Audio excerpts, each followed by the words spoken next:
Yeah, that's a good buck, man. I obtained permission to hunt this property 7 years ago, improving it over time. Despite initial mistakes that favored does and young bucks, mature bucks eluded me. Following advice from experienced whitetail land managers and Jeff Sturgis from Whitetail Habitat Solutions, I made significant investments and changes to the land. Normally, I don't see any bucks until the last week of October. The efforts and investments I put into this summer paid off with 11 new bucks in the first 6 days of the Ohio season. On October 6th, a mature buck appeared and I successfully harvested it, giving me a smile I won't soon forget. Dude, he looks massive.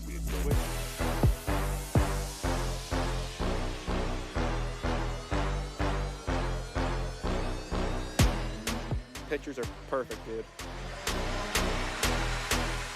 The way you're holding them, holy moly.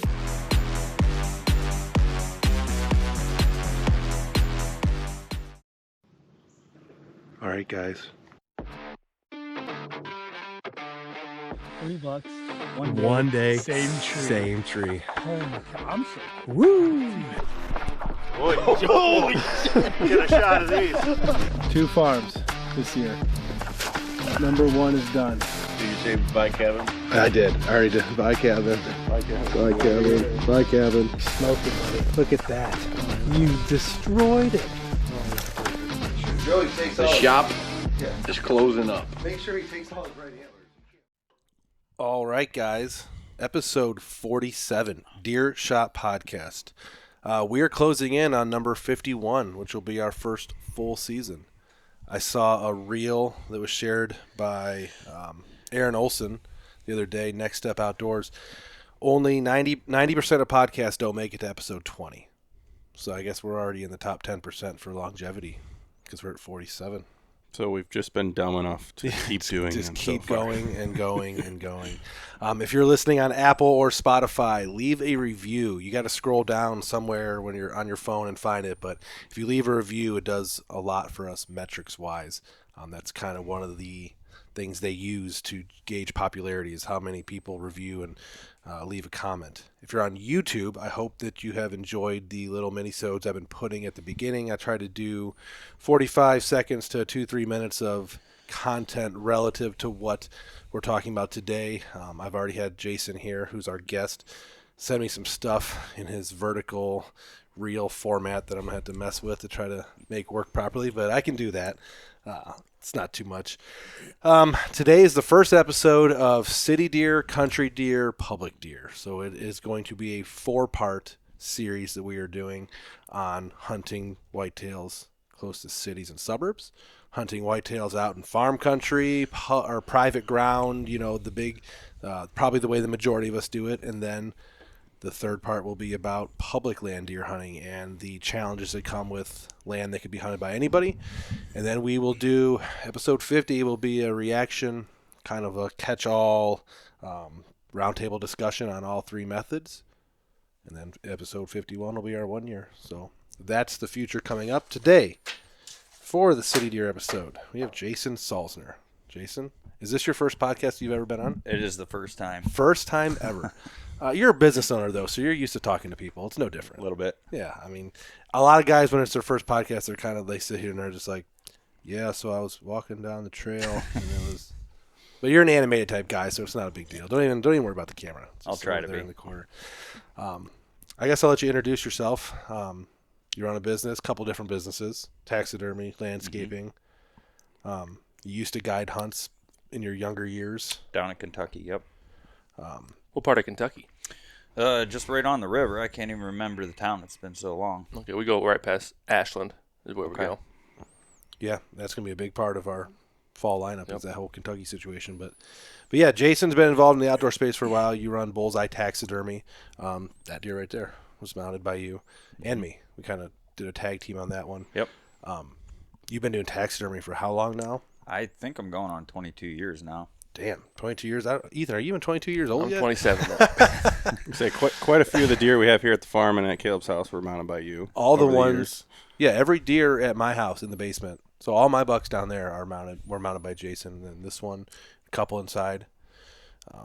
we've been spreading out our love lately. We've started using a couple other guys over time. I still take all my deer there. Nick takes all his deer to use still. Has Tyler? Have you ever mounted one of Tyler's deer? We got one of Tyler's dead deer up there on the wall. You mounted G2, the big wide one, the 150. Yep. Yeah, that was a good story. We had never talked about that one on the podcast. We'll have to make a note. Talk about the G2 There's story. only so much Tyler about on the that story podcast. we can talk about. Yeah. Gun season debauchery. Yeah, craziness. I have you on here because you do hunt. So you're here for the city deer portion, but you have hunted a lot more than just city properties. You are not only a city hunter. You have more than one property to hunt now. You used to hunt real close to us right here back in the day. You used to hunt some of the farms that we hunt now out here, which would be considered country deer. So you're not squirreled into only knowing about city deer, which is going to make this good. You'll be able to help us with the differences, and we'll be able to jive on all that. But I guess we'll start by describe to us, when it comes to city deer hunting, just the property. Let's lay out the property. You don't have to say the city or anything, but lay me out how your property is so people kind of get an idea of what we're talking about. It's essentially a 23-acre rectangle surrounded by development. There's actually not any ag anywhere within probably 6 to 7 square miles. That's unique. That's going to be something that's a lot different than what we're used to. And it's very unique, the size of this it's a quote-unquote large city property. In the area, yeah. It's larger than a lot of the properties that people are hunting out here. Right. Yep. And when we say city for this one, it's not skyscrapers and it's not Atlanta, it's not Cleveland, it's not Columbus, but it is we're talking, we don't want to give away too much, but we're talking 30 to 40,000 people city, just not a built up. Yeah, a lot of houses, not a lot of buildings. It's a suburban setting. Yes, it is a suburb. It's a suburb of Cleveland. That doesn't give anything away, which is major, but how far are you, for reference, painting the picture, 23 acres, no ag, surrounded by developments. How far are you from, say, grocery stores and banks and stuff like that? Like how, are you? There's actually a grocery store and a bank as the crow flies within a quarter mile. All right, so just picture in your head, if you're listening wherever at in the country you're listening to this podcast, that's the kind of setting we're talking about. No skyscrapers, but lots of urban development close to town. He could get a Dunkin' Donuts and be in the stand in how many minutes? Probably about 6. And there's a major highway that goes by it too. Yeah, and that's actually, and that actually plays into all of our stuff too. We have spots that are country or even public with major roadways. Yeah, it's where we're located. Yeah. Basically, there's a highway every 5 miles. Yeah. There's not really getting away from any of these big highways. Is this a permission only piece or is it a lease? I'm actually leasing it now. Okay. It was permission only, and I pretty much took it over last year. Started leasing it last year.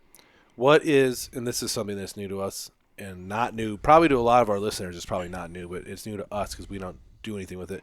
What is the average price per acre of a lease right now in this area? I basically have a deal with the landowner. He had moved out of the area.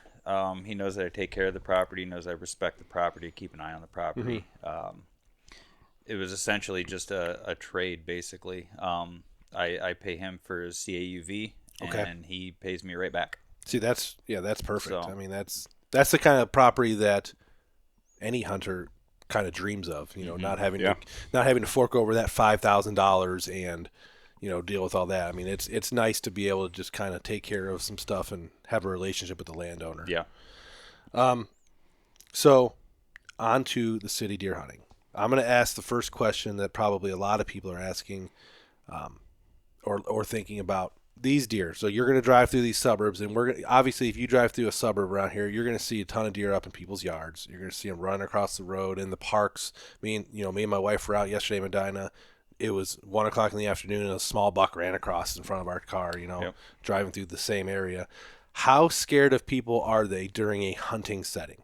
If you're walking into the woods carrying your bow, dressed in camo, and you walk up upon these deer, do they sit there and stare at you? Do they act like the deer here? Do they run? Do you never even see them like you would a public land deer where you just hear the hillside scatter, It honestly depends on the time of season. If you're just walking and you don't stop and stare at them, try and make them nervous, right? They'll stand there and watch. Later in the season, they get more skittish, just like anywhere else. They're still being hunted. Yeah. But right now, they'll stand there 20, 30 yards from you and just watch. Here come, end of November, mid-December, you can't get within 120 yards of them. Yeah. Which is weird how they know seasons. Yeah. You know, that's kind of like a strange. I wonder if that's one of those. You know, we've talked about deer biology a little bit on here and stuff. Like that's one of those learned traits of modern deer is they know as soon as it starts getting cool outside to start being more wary of humans. Yeah, because the deer around here are the same way. We go out groundhog hunting, we can sneak within 20 yards of these deer feeding in the bean field, and they might not notice you, but they're definitely not on as alert as they are They give in a October. little they give a little tail flicker, run to the edge of the woods, and then then the they cell watch it. camera show them coming back out 20 minutes later. You know. Yeah, I think a lot of it has to do too with the exponential amount of cover right now. Yeah. And then the 3 human- hops and you're hidden from the human. Yeah. And November, it's 3 miles, and I'm still watching you in my scope. You know. Yeah, and the human pressure too. You know, yeah, people are walking and out and about, but in the wintertime, they can see it coming from a long ways away. They already know they're in danger. Yeah, they can see you getting out of the truck, basically. Yeah, they seem more wary. I was going to ask, I have it written down, I forgot. What's the terrain like on this? So you have 23 acres. We're going to get into all the stuff you do on this property here in a minute, but what's the terrain like? Is it mature hardwoods, young hardwoods, open, rolling, creeks? The entire bottom is basically just a huge CRP area that I've been working on here the past probably 6-7 years, and it's actually surrounded by hillsides. So it's a bottom you're hunting? Yeah. Okay, so there's some actual roll to the terrain. There's actual hills and cliffs. Okay, that's cool. Mm-hmm. That's cool. What would your typical hunt be like? Let's say it's October. You're getting in your stand. So are you hunting tree stands, ladder stands, mobile hunting at all, or is it rednecks, blinds? I've decided at age 42 I'm taking life easy now, so I just use a redneck blind. We do have a couple ground blinds. No climbing anymore, huh? I'm too old for that. Man, you're only 8 years older than me. I hope I'm still climbing in 8 years. You climb for your job, though, so. Yeah. I guess that's a little bit different. Just due to the setting and the scenario, the blind works best. There's actually so many deer there. There's too many eyes on you when you're trying to draw a bow, pick up a crossbow, anything like that, and you get busted too much. So the blind scenario works out really well. I was going to ask that. So, like, your typical hunt, I think we have mentioned in our podcast before, like, you know, a guy like you that's hunting city is used to seeing 30, 40, 50, I'm throwing numbers out, tell me if I'm wrong, 30, 40, or 50 deer sit, and if you don't, you're mad. Generally 20 to 30, yeah. 20, 30, okay. Because, like, for us, a good sit's 10, an exceptional sit's 20, and an average sit is 5 to 10. And if we don't see 5, we're mad. But if you don't see 20, you're mad? I don't really get mad. I mean, we see them, but yeah, that's if we see 5 or 6 deer, it's a bad night. Something's wrong. Generally, something did happen, whether it was dogs or people or just that's generally bad weather. That's some of the stuff I've written down here too. You know, how often in this setting, how often are dogs and people ruining your hunts? Daily. Because it's suburb, daily, every day. So it sounds like Isaac in West Virginia. The place we hunt that's the most wild of any place. Isaac gets every hunt ruined by dogs. 2 dogs. Chasing deer, chasing foxes, chasing squirrels. They'll run for miles. They run on these ridge tops for miles and screw up everybody's hunts, basically. I think you've seen a dog every time you've hunted at your spot in West Virginia. And a lot of times they've helped. They've chased deer in. They chased deer out. And it's funny because as the crow flies, you're still 300-400 yards from like where their homestead is. But in West Virginia with those hills and those dogs, that's nothing. No. That's a big deal. Well, and I'm also 500 foot above where their Yeah. house is in the bottom of the holler. But it's just that's where the dogs run. They're probably different. Well, actually, no, it's always the same dog. No, but I'm saying is the species of dogs compared to Jason. Yours there's blue heelers and coon dogs. Yeah. You probably got like poodles. Yeah. Every kind What's of that kind doodle. What's that? Yeah, I was gonna say those dogs that everyone buys now, Doodles. the golden doodles. Yep. We have one that runs around the farm here. Mm-hmm. Yep. That's funny.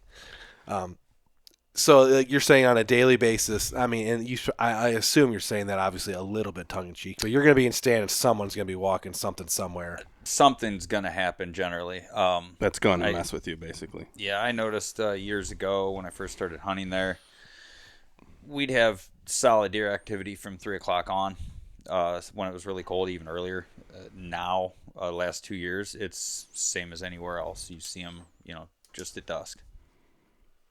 And is there like walking trails nearby, a park, or is there's it just a walking trail going all the way around the entire property? Yeah, because if anybody knows about the county we're in, we won't mention it, but the parks own everything everywhere. There's actually park property directly across the street. You can't. can't get- Even we are dealing. No, with we park can't get away property from the parks out encroachment. here. Yeah, which is just wild. Which is a really good thing for the future of our deer hunting, I think, because when everybody's building houses everywhere, those are going to be the last little sanctuaries left. So, I got one for you. Do you think how long you said 6 years? 5-6 years? I've been doing it. I think this is going to be my 8th year. Okay, 8th year at this property. Probably 5 years managing it. All right, let's just go with. I mean, I guess it doesn't matter exactly, but in the beginning, have the deer taken on to now? Have they taken on a different attitude towards your hunting? You know, at first, were you going in there and they were just acting like a park, and then now do they, like you said, dawn and dusk? Scared of you in November, like acting just like you're hunting out here. Yeah. So it's changed because of your presence in the woods over time. These deer have been indoctrined. Does teaching fawns who grow up and teach fawns that all of a sudden there's hunters in the area. So now it's starting to act more like a country property. Pretty much, yeah. And the does are actually the biggest problem. They're more skittish than the bucks.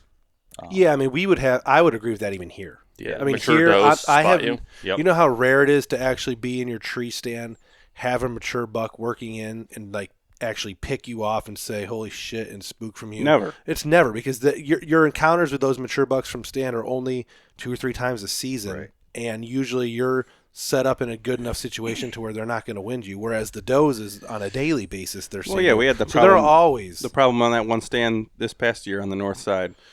We go back there and set up, and the doe would get out of her bed and start stomping at you, 100 yards away. the one you She shot was- your buck at. Yeah. That deer right there.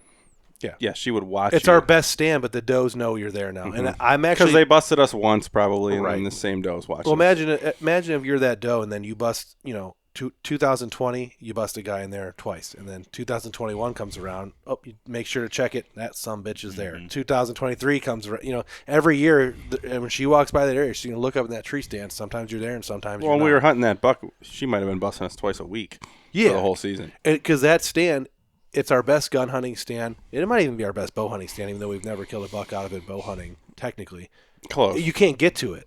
You can't get to it without breaking deer, and you're deep in the woods. So we save that for rut and gun season, especially opening day Monday, and it produces obviously, but you can't expect to have perfect hunts out of it every time because of how far away from the road it is. And I'm sure it's the same with you. These deer are staring at that redneck when they come in. I'm assuming now. Not generally. The second you open that window and there's a slight wind swirl, they're gone. They'll clear the field. Are you using ozonics? No. Did you ever? Yeah, we used it for a while. Did you notice any type of difference? They still knew something was wrong. They may bound, just out of bow range or something, but they'll still hang out. But I saw a post I was sitting on the toilet this morning, and I seen a post on Facebook about it's a professional wildlife photographer. He's a hunter, but he takes pictures of hunting situations and like simulates them without the guys actually killing deer. His name is Lance Kruger, I believe. If anyone wants to look him up, and he said that he uses an ozonics for his hunter and ozonics for him. He's usually in a ground blind at 100 or so yards away from the hunter, usually open type areas where he can film what's happening. He takes still pictures professionally of, for like magazines and books and stuff. Those, you get a magazine, there's a guy at full draw on a buck. He takes those type of pictures. And he said the hunter's using ozonics, he's using an ozonics, and they never get busted. But I find that so hard to believe. Like, I don't works better believe in a blind. I don't believe in the ability to use an ozonics in a tree stand and have it mask your scent 100%. I just don't see how it would be able to do that. I can think understand a it blind when confuses you're them. encapsulated, because just like putting an air freshener in a blind and closing every window. It's Right. going to stink in there, and then it's going to cover and manipulate because it's ozone. But in the open air, one shift of the wind and your scent shoots out farther than what the ozonics can reach. Mm-hmm. I would assume. And I'm not fully sure how that works. I know it rains down on you, basically. That can't be good for you either. Is there anything bad You about? cannot keep the windows closed. You're not supposed to, like, I Pulls the remember oxygen when we out were of the air. children. Remember Mom and Dad when we were kids? There was a guy, there was local, and they would sell like ozone machines for your house. Yeah, we had a little square thing. But you had to be careful because it would kill your pets potentially if you like kept the ozone like it in a small it room or a displaces the basement, oxygen or something. right? Yep. You had to worry about your pets getting killed. So that, if you have an airtight blind, you suffocate and die in that thing. I've never heard of that, I guess, but We've had headaches, bad headaches. And I stuff from it I from could leaving understand. the windows Yeah, closed. yeah. So it's interesting that you no longer use one. So obviously the benefit's not worth the hassle. The I'm hassle. sure the hassle, It's keeping it mostly a charged hassle. and all that. Yeah, carrying it out, with your pack and everything else you have, it's just kind of a pain. Mm-hmm. How many deer have you guys taken? Since I've been there, or just last year? I mean, I guess Let's on, go an, on on an average average. of You the know, past every couple season, years. how many deer are you taking off this 23 On acres? average, about 15. That's a lot. That's more than what we would do here. 15 on 23 acres. Yep. It's impressive. Doesn't And make it because I bad. know, obviously I've known you for a very long time, and we follow each other on social media and the whole 9 yards. You're shooting your limit. Your wife shoots some deer. You have some friends shooting deer. You have a lot of first-time hunters that you bring in to shoot A lot deer. of first-time hunters. What's your buck-to-doe ratio on, harvesting? So are you taking 5 bucks, 10 does? Are you taking 7 and 7? We're trying to take 10 to 20 does per one buck. Doesn't always happen. Last year we got 16 does and 3 bucks. Last year, and this we're flying through my questions here, so we're gonna have to get into some BS session here in a little bit. But the buck you killed last year, was that your biggest deer that you've killed there? Yes, Okay. by far. And do you think that's because you took a bunch of does years before he moved in to make the density more? Did you have a lot of history with this deer? None. He actually was. I got pictures after I harvested him. He was actually about 7 miles away up by high school. For That's 3 interesting. years. 7 miles away. Wow. We talk in terms of the country deer where we're hunting here. We're talking an average deer has a range, as the crow fly range, we feel of about a mile, and then not uncommon at all to take trips and move 3 to 4. Yeah. I can't confirm any trips longer than that for deer around here. So I think the one we Camera-wise. confirm is like 3.2. Yeah, right? 3.2 miles we've confirmed. Just to hear 7 miles in a city setting, that's wild. Mm-hmm. Or a suburb setting. That's thousands of houses. Thousands. Yep. Thousands. For us, it's hundreds. For them, it's thousands. Of course, out of those thousands, maybe none are hunting. Yeah. You know what I mean? So they're just None of them buildings. can hunt. Well, But our deer, Most of them cannot hunt. a country deer Yeah. moving 3 miles, he's going to go past 20 guys that are hunting, per se. So that's what You I know was what I'm going to saying? ask. When it comes to other hunters' pressures, is there anybody else hunting neighboring properties close by? There is, and most I'm unaware of until I kill the buck, and then Then they come out of the woodwork. comes out of the woodwork. That happened, and thankfully my memory's not very good, so I'm not going to be able to accidentally drop a name here, but that happened to you this year, right? There was a deer. So we know some other people that hunt relatively close to you. Yeah. But they, the good thing is for you and for those people in the area, these people don't share much. So we catch tidbits of information usually after a deer is killed. Yeah. We'll hear, I had this amount of pictures and I hunted. And we don't, these guys, they're guys like you that are hunting these areas are not sharing much, which is good for the hunter. But there was a buck, and this kind of gets into my next thing. I was going to start talking about giants and, people, the city hunting thing is completely skewed on social media by guys like Seek One, Lee Ellis is the world's maybe the most famous deer hunter in the world, or at least top 5 most famous Notorious. whitetail deer hunter in the world. And because he has, 12 deer over 180 and 7 over 200 that he's killed in a suburb setting.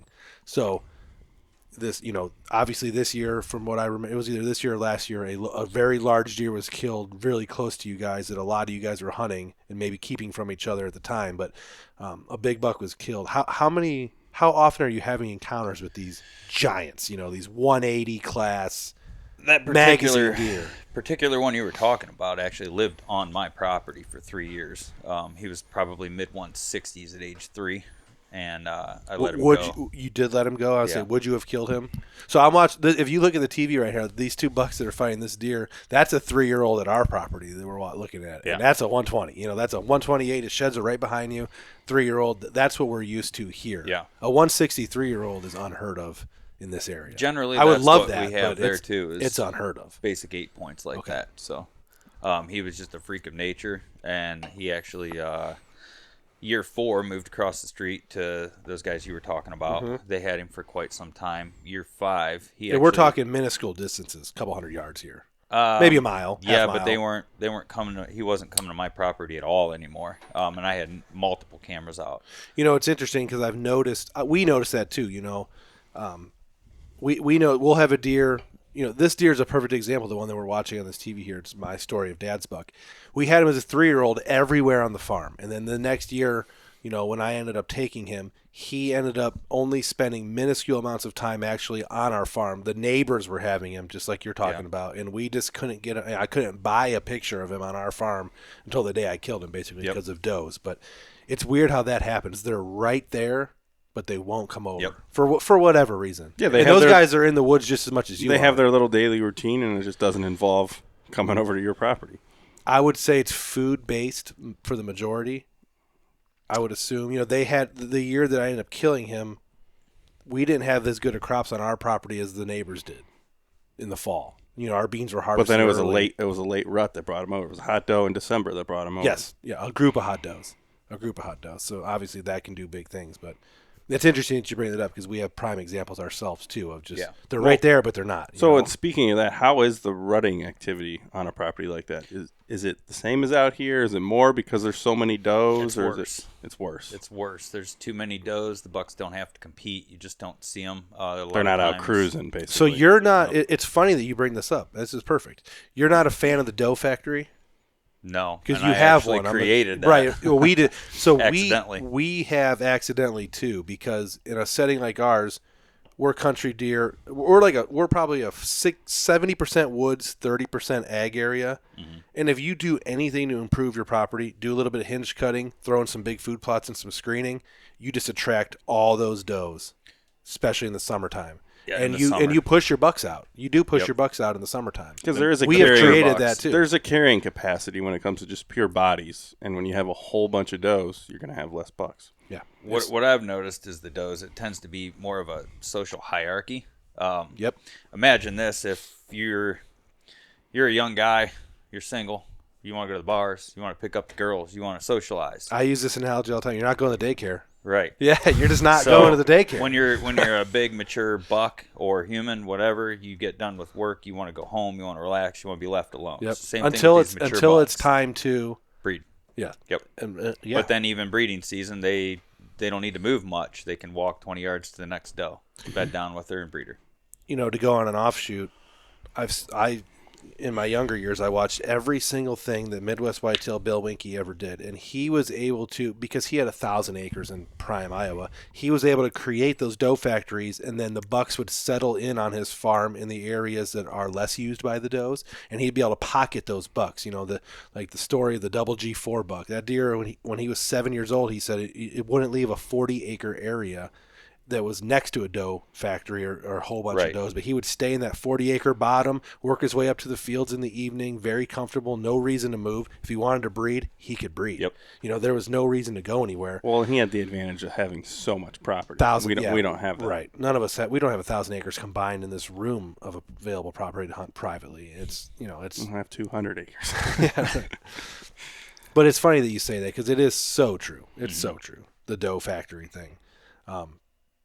I could, they want that one, the ideal would be 1-to-1, 2-to-1 buck to doe ratio. But even here, we're dealing with 5 to 6 to 1, and you're probably dealing with 10, 12, 15 to 1, which is absurd. It's absurd. A deer biologist would argue with us on that, but I don't think they'd be right, if that makes any sense. Yeah.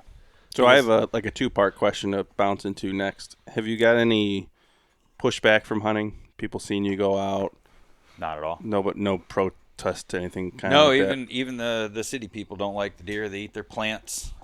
We live in a good Their dogs will chase them, run out the road, and get run over. A lot of city people don't like the deer either. So no pushback when it comes to that? Not in my area. We live in a good county for that. Yeah. Our county culturally has been outdoorsmen, and even though a lot of people are moving in, these suburbs are growing. The people who do move in, they don't care about hunting at all. No, most generally no. They might not let you hunt, and they might have their own, selfish reasons for not letting you use their property, which is fine, but they're not against hunting in general. And then the second part of that question is tracking deer. Have you ever had any I have that written down off too. the property and had issues? Are most people pretty receptive to you going through their backyard looking for a deer? How's that? I've never had any issues just due to the landowners that surround me. Okay. They're all aware that I'm hunting. A lot of times I don't even have to go ask anymore just because they're aware of it. Yeah, they say if they go outside of the surrounding 3 properties, I would ask, but generally we've never had that You've problem. been pretty safe. Yeah. And that's it's good to probably have. because you built that relationship. A lot of people that are city hunting go into these suburbs and ask permission pieces that they've never met before, and then they have to go ask neighbor 1, 2, 3, 4, 5 to Right, go. yeah. And they're like, oh, no, you can't go through my property. And Yeah, like, those Seek 1 videos, he's hunting 5 or 6 different cities. He's got Nashville, he's got Atlanta, he's got Columbus, got up etc. north now. Detroit. Yeah. Well, Isaac sees him driving around in the city that's on his shirt. Yeah. But like those guys get permission for 1 or 2 pieces, and then you arrow a deer and he runs 100 yards. Well, fuck, 100 yards could be 3 old ladies' yards, and then you're real screwed, So Because then it becomes an issue. You got to get the police involved. You got to get whatever the game warden is doing that day involved. no comment. But luckily, I guess the properties are going to be small enough that if he does run through one, you just go to the next one. You go to the next one, go to the next one. Yep. And then for like these bigger cities, Cleveland's, Columbus's, Grab me Nashville's, one too, brother. is there game wardens in those counties? Like what's that situation? Franklin like, County has a game warden. and he just So there is game wardens watches in the park. Like there's I no. know Ohio just hired 6 more. I don't know how many counties are unfilled. Those you have new a six you have a are actually relationship. at large. You have a So- relationship with one of the game wardens, actually, so you might know a little bit more about it. But it's still thin, unfortunately. Yeah. There's essentially 1 game warden per 3 counties right now in Ohio. per 3 counties. I will say that our game warden, unnamed county, our game warden has always been very good about if he doesn't get a hold of me or I can't get a hold of him for a period of time. When he does get a hold of me, he's very apologetic and trying to do his best. But it doesn't necessarily solve the game violation problem. Yeah, 'cause most people know that it's fair game out here. And for people breaking shame on game us laws. for saying that on the air live. But it's true. It's true. And it's one of our major complaints because I mean, we've had it every year or two. We deal with a poaching situation that fucks us good, and there's nothing. there's not much recourse for us, But even it's if we not see that- it happen. It's not that specific game warden's fault. It's the state's No, fault. no. It's It's- the system-wide. And I find it hard to believe a system that generates $1 billion in revenue doesn't have more game laws or game wardens. There's 47,000 sheriffs for the county, but 1 game warden. I would be. A you know lot what of the I'm money saying? that I've seen goes back into conservation. Yeah, and they had to buy the Jesse Owens Wildlife Area and all that AEP ground. And that cost a lot of money, and I'm glad they did buy it. But it doesn't help the fact that we had to have a turkey we're hunting this year shot off the limb and running through public land with a butterball under his arm, and no one did anything or could stop There's him. nothing they Nothing could do happened. anything about no it. recourse on it on public land. Yeah. I'm still, if you can't tell, I'm still pretty fucking salty about that. But Yeah, and I wonder if other states are the same as us because it appears other states that we've hunted, we've seen more, at least especially hunting out west. I've seen more game warden presence. I mean, we've even seen game wardens in West Virginia. Yeah. We've even had game wardens come up to our cabin in the middle of buttfuck nowhere, West Virginia, and talk. So to there us. has to be more of a presence, I would imagine. Pennsylvania, we've had them. We always see them in Pennsylvania. Well, we see Army Corps of Engineers. It's yes and no, but I wonder if there's just more of a limited amount of camp areas that people hunt, and they just kind of know. Yeah, that's where everybody's They at. frequent those. Yep. Yeah. Because we're in a unique situation where there's not much public around here, so they have to. There's no public. So they do patrol that public, what little there is. Didn't patrol good enough this year. Well, yeah. It's not like they can just drive around every road patrolling the private land as well. So. Right.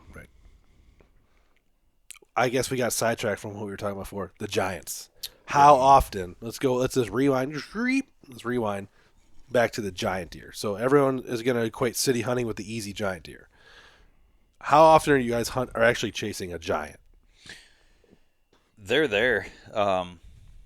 Nocturnal trail cameras, just there when you're not there. Sometimes they pass through. Too smart. Sometimes Living in they're people's living backyards. Yeah. That the majority of them, the local county fairgrounds. Yeah. They You're giving away a literally- lot there, but They literally stay there. They have food, they have water, they have cover. They know they're safe. They have does. There's no reason to leave the city. I've seen bucks breeding does in cemeteries, monsters. are you hunting the fairgrounds this year? No. So what's going on with that? Am I allowed to ask? Let's shelve that. Let's shelve that for after we're done with this Yeah, we'll talk conversation after. about the big ones. We'll keep that off the public airwaves. So I mean, no. We'll But talk about it. how many times a year are you getting a trail camera picture on this property of a 150-inch deer? Every year. Okay, so every year. What about 160, 170? You know, like what? Like, are you getting those true giant 180s every year? No, in the 7 years I've been hunting there, there's been 2 over 170. Okay, that's good to know because that's, you know, we don't have. When was the last time we had a 170 here? Here, pre hook times. Yeah, So he never like made Freak 170. Freak Daddy, you know, 2000 and 2011, 10, Yeah. 9 times was the last 170 here. So it's been 15 years since we've had a 170.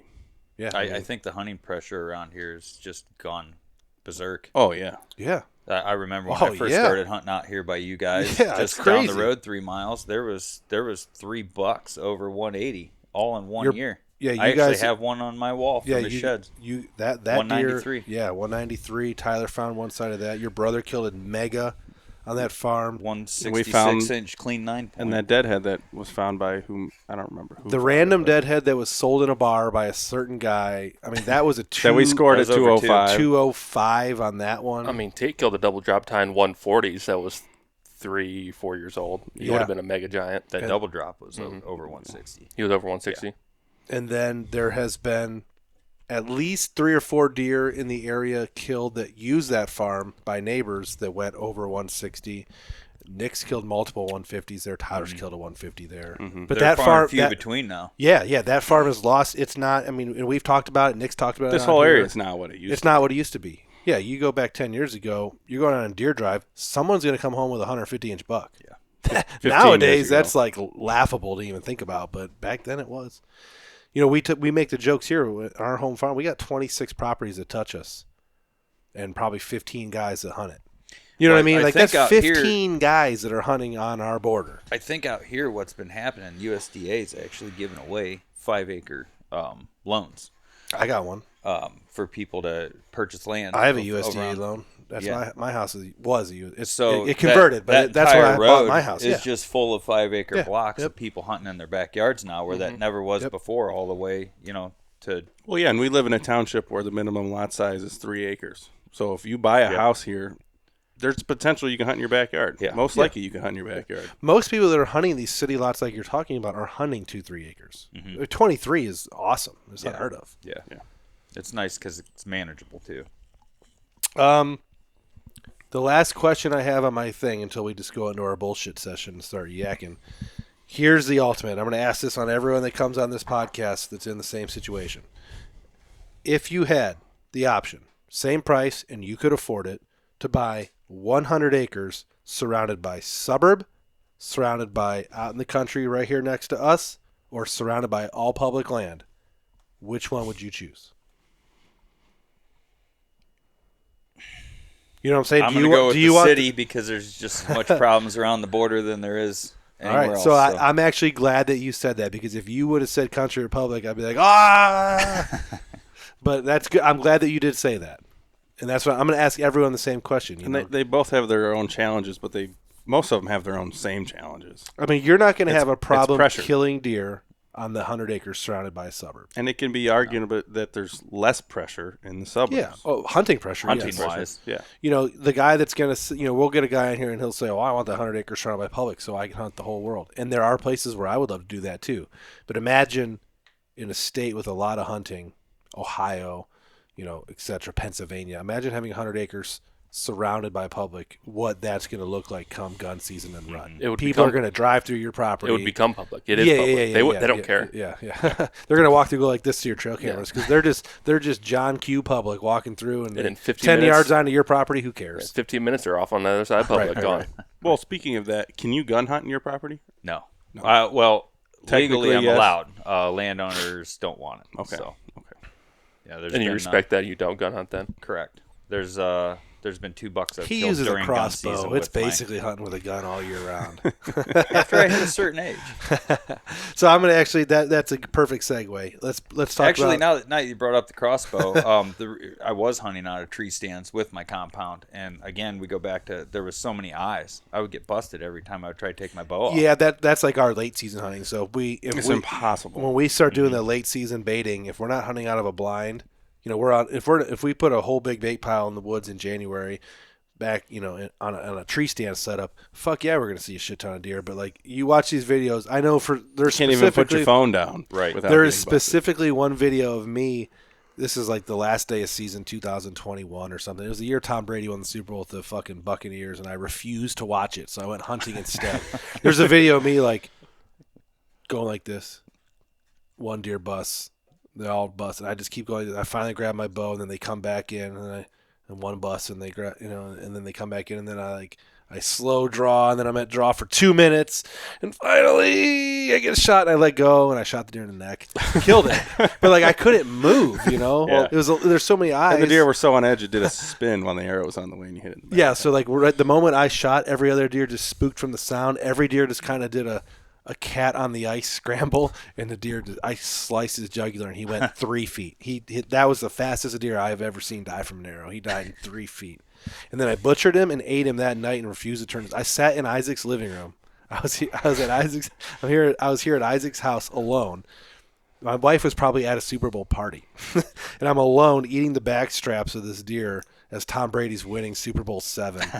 Like no TV on, in the dark, January, like just sad. I was sad. Killed a deer that night though, on film. But we got a pretty good system now with that giant blind that we use. Yeah, we have the 3 Radix. We have 3 Radix here on our farm, but then Their big octagon hawk thingy. just open a My tiny. last 3 deer have been out of that. Yeah. That buck over there I shot in the end of January. So we skipped over it when the time was there, and I wanted to talk about it earlier in the podcast. You talked about the 23 acres. You do a lot to it. So you, like Habitat, let's talk about your food plot program, your feeding program. You do a lot of manipulation on this property. A lot of guys that are hunting city, suburb, less than 10 acre lots, they're not putting in any food plots. Right. They're using corn piles, or maybe they have a sweet funnel. Right. And that's the way it's going. But your operation is different. We loaned you our corn planter this year. We have that old John Deere corn planter. Mm-hmm. You've been doing a lot of stuff. So talk about your program over there. Well, probably 3-4 years ago, we had brought it up, but I kind of created the dough factory. Mm-hmm. I used to have 3 to 4 or 5 shooter bucks hanging around there year round, and I thought, well, what better way than to feed them and keep them there? That was a mistake. I was feeding year round, not just throwing corn piles out. I'm saying like planting clover, giving them food to eat year round, putting beans in. You do run a dual feeder system in front of a redneck.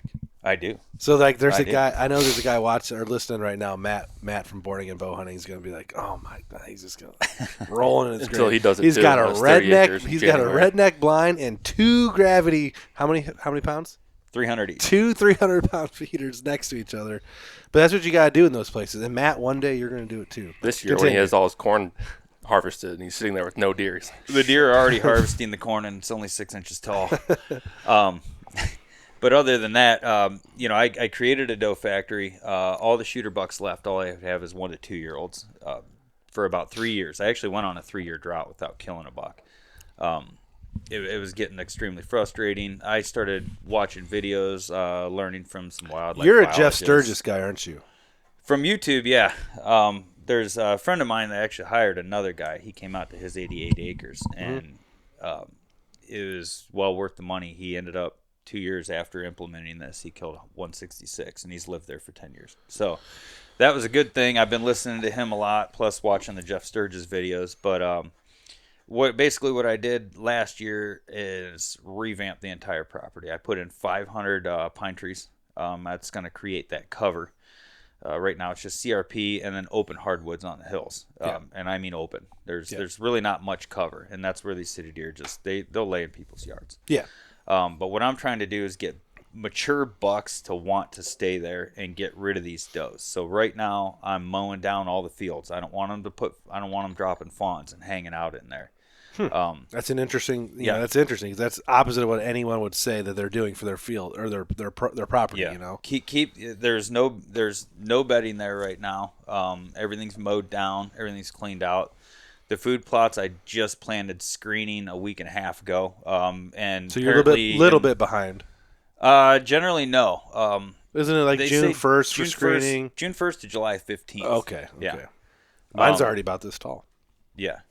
But I don't want, the does are still dropping right now. I don't want any type of cover for them whatsoever. Yeah, because and that's a side conversation. But there's the rut here, I would say 50% of the breeding is, October 28th through November 15th. The other 50% is November 15th through February. Yeah. They spread that last 50% out. We have does that are pregnant on camera right now. It's fucking June 16th, 15th. So they were pregnant in does. January. Yeah. Yeah. I've watched bucks chase in February. I've watched them chase does for breeding purposes in February. And that doe I killed last year, she had 2 fawns at her in February. Yeah, in February she had fawns like this. Yeah. Yeah. So, I mean, the rut never ends in Ohio. Once the season opens, the rut's on. I mean, basically. Yeah. But anyways. But basically, I get rid of all the cover. I want no cover. I don't want those does hanging out there. And then I start building that cover. Eventually, these pine trees are going to grow up and get thick. They're probably 2 foot tall right now. They're Norway spruce, so they don't get eaten by deer. You plant white pines, white spruce, anything like that. Yeah, we know. The deer are going to mow them down, especially in highly populated We had to areas. cage all ours here. Yeah. Every tree has to be caged or it's dead. Yeah. No matter what. Well, they got 750 now because I did another 250 this year. So you mentioned that this was through a CRP program, or did you go out of pocket for all this? He was actually, the landowner was actually farming it. He had cattle and horses. He wants to keep that CAUV, so that's why. So I'm talking about paying him the when it lease. came to purchasing the pine trees that you planted. Was that all on you? Did the All on landowner me. do it? Okay. All on me. That's So a is there pretty a significant. There's obviously a future expectation of being able to continue what you're doing. Yeah, apparently the property's in a trust, and they have no intention of selling it. Who knows? It's a risk I'm taking. Right, I don't know. We've when all it comes done to hunting permissions, we basically have to do that. But they treat me like family. I don't see any issues ever coming down, so That's good. I'm putting money into it. Yeah. But here, basically, in July, the borders, the Egyptian wheat, the corn, everything like that's going to grow up. Start giving them cover. By then, the fawns are more mature. Hopefully, like last year, it worked out, but hopefully the bucks start to move in there. Yeah. And then I don't plant anything food plot wise until about mid-August to around Labor Day. So that's what we're at too. Yeah. We're fall only guys. Like, fuck doing all this shit in the spring. This year was different. What'd you do all spring? I know, but this year was different because we were at like year 6 or 7 of our fall plots, and just things needed a reset.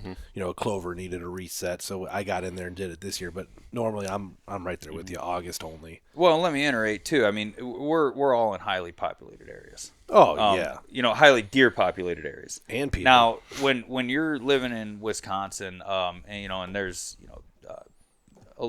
10 deer per square mile. Right. You want to attract them. You want to keep Yes. them there on your property year round. In We our have 10 deer. situation, We have 10 deer per square foot here. Yeah.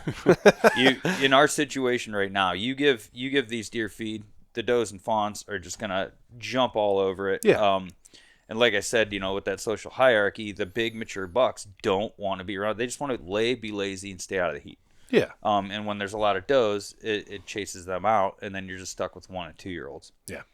According to Steve Dronella in his new Daniel Boone book, we're living in the mecca of deer hunting. Oh, right now yeah. is the best deer hunting Yeah. the world's ever seen. I agree. Oh, Yeah. 100%. I would.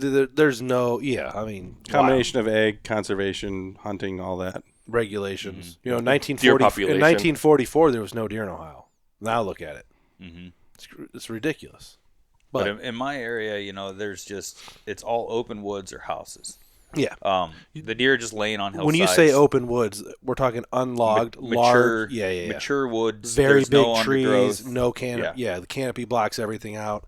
So that's why I'm doing the pine trees, trying to give those big bucks, say, hey, this is nice, it's safe, there's water here, there's food here, there's girls here, and I'm left alone. We used to have a situation on our farm that was like that with fresher pine trees, between 4 and 6, 8 foot tall. Mm-hmm. On a neighboring property, unfortunately, he mowed them all off. Oh, that's so we had some good hunts in that Oh, corner. that was during the glory days of when Hook was running Right. around. We had multiple deer of Hook size. That whole situation was then. And then he actually had a consult come in, similar to your buddy, and I don't know who it was. This is pre big YouTube. This is 2013, 14, 15.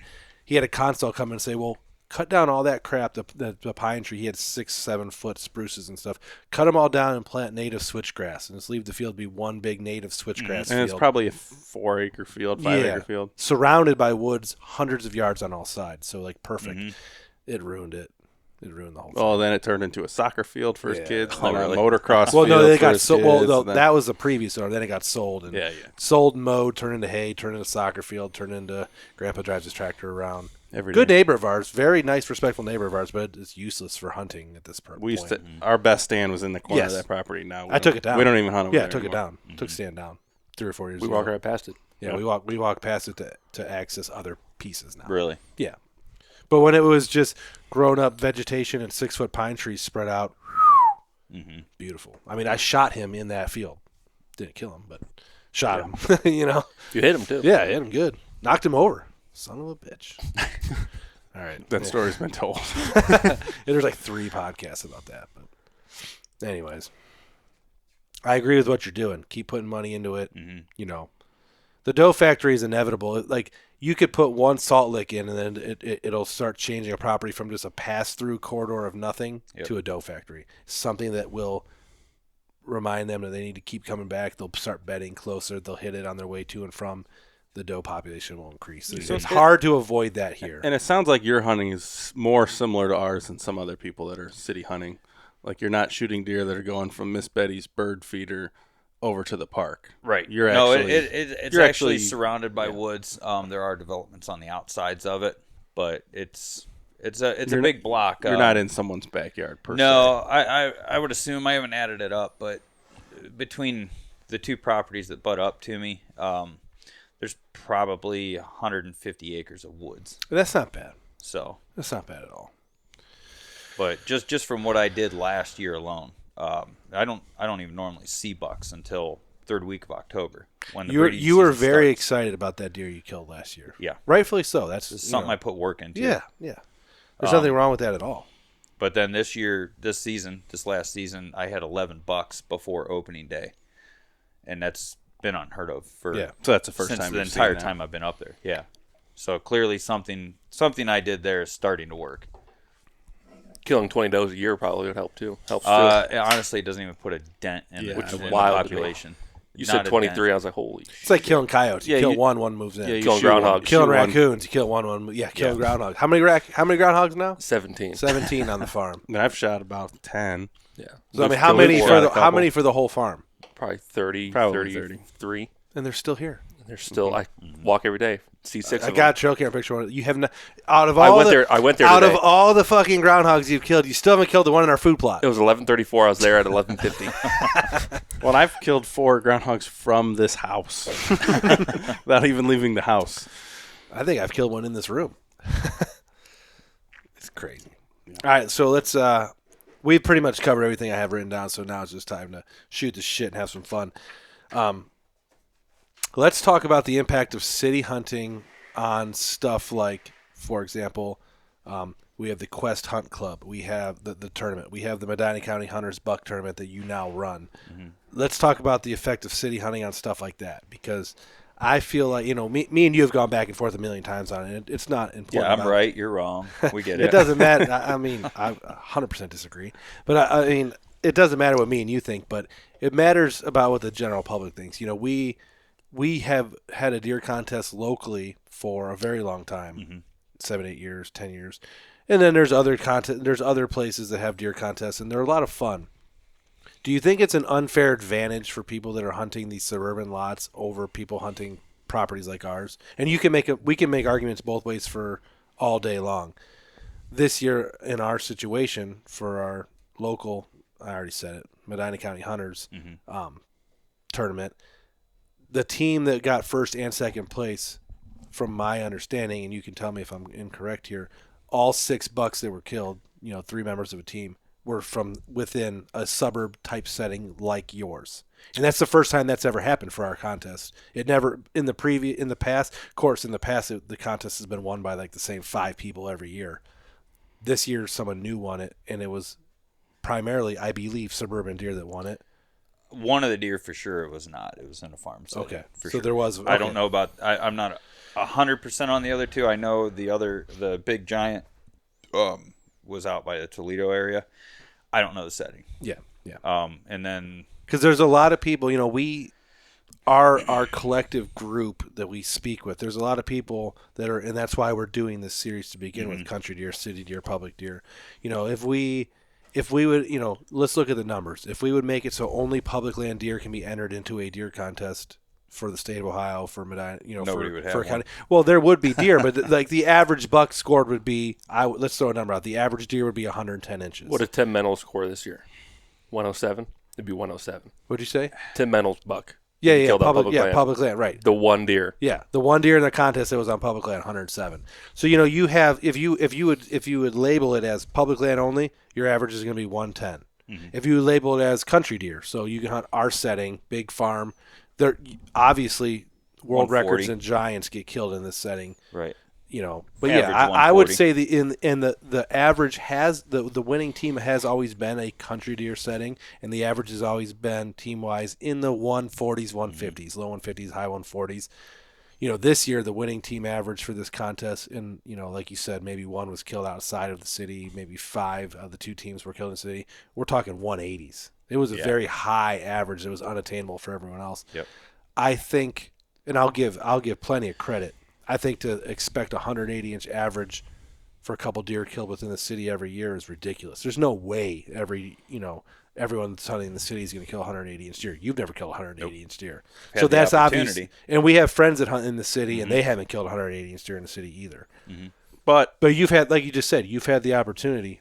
I haven't had the also, opportunity. A lot of times, though, those deer exist in the city, and they don't always exist out here. And I think the only reason that is because of they can get old. Age Yeah, they structure. can get old. Well, That's the there's only more reason. hunting pressure out here nowadays. in I the think country. more deer are getting killed young out here. Yeah. You know what I mean? Like the average, if Joe Shotgun Hunter is out here hunting for, we've talked about this plenty of times on the podcast. Joe Shotgun Gun Season Hunter is out here and 120-inch 8-points running through the trees and stops, and he's only hunting a week out of the year. That dude is blowing that deer away. Little does he know, for us, we're like, damn it, that was a good 2-year-old or 3-year-old. But he doesn't know or care. This is something I've noticed about the country hunting. A lot of city people are moving into the country. They've never had the opportunity, if they even did deer hunt, to kill a deer. Me personally, my neighbor built a big, huge mansion behind my house. Never big wig attorney. Never deer hunted a day in his life. I had a 145-inch mainframe 12. I was trying to get my wife right behind my house. Why weren't you trying to get it yourself? I already killed my deer because I got things done quick. Yeah. But you would have been hunting that deer. Yeah. Yeah. Same. But he ended up, first time ever going out hunting, he killed him. And I think a lot of these people are moving from the city. They get a little piece of their own private land.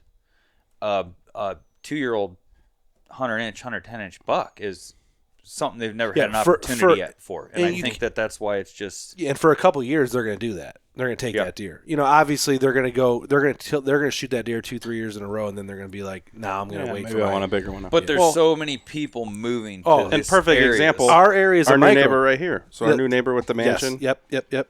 They didn't hunt their first year. Second year, we noticed a ground blind. Then we noticed a ground blind. Then and a double stand. ladder. Then we noticed a big corn pile. So he's progressing. Everybody's progressing, but just more and more people are moving in. As soon as somebody buys a 2-acre lot that's wooded and a big 3,000 square foot house, they're coming from Berea, Strongsville. Well, and it really helps when they back up to a 60-acre farm as well, with food plots and mineral. But lakes it's and happening. ponds. I'm seeing it. I'm seeing it at a spot up in Hinckley. So- I'm seeing it everywhere. So to paint the picture for the audience, if you're still listening on this, we have a random guy that might be listening in West Virginia, Minnesota, Wisconsin, Illinois, and he's thinking, 100. Who the hell is going to shoot a 120-inch 8-point? That's ridiculous. We got all these big bucks everywhere. You're not understanding what our area is looking like. Yes, we're dotted farmland. We're 70% wooded, 30% field, dotted farmland. You have to understand that every 300 feet frontage-wise, there's a 4,000 square foot house being built by someone that just came out here and bought land cheap a couple years ago, built a McMansion for $400,000, which is now worth $1 million. In the country. In the country. They got 4 or 5 acres. The big landowners, grab me one too, please, brother. The big landowners still have that farmland. They still have that 300, 400, 500 acre giant chunk of farmland. But the frontage along the road is a guy with 4 acres, a giant house. Yep. He's got, he works for some law firm somewhere, or he does this, he does that. It doesn't matter what your job is, but you can go out to the Fin, Feather, and Fur in Ashland, grab yourself a crossbow for $500 and a ground blind, throw it up with your corn pile, legal in Ohio. on your 4 acres that butts up to the farmer's 500 acres, and you're going to have 120, 130, 110-inch bucks every day slamming by your corn pile on your Tacticam, right here, Tacticam. I mean, the audience listening probably underestimates how easy it is to get these deer killed. Well, the efficiency in which we can kill these deer is pretty unbelievable. And then come gun season, you get your 450 Bushmaster straight wall. You can shoot 200 yards across your entire property.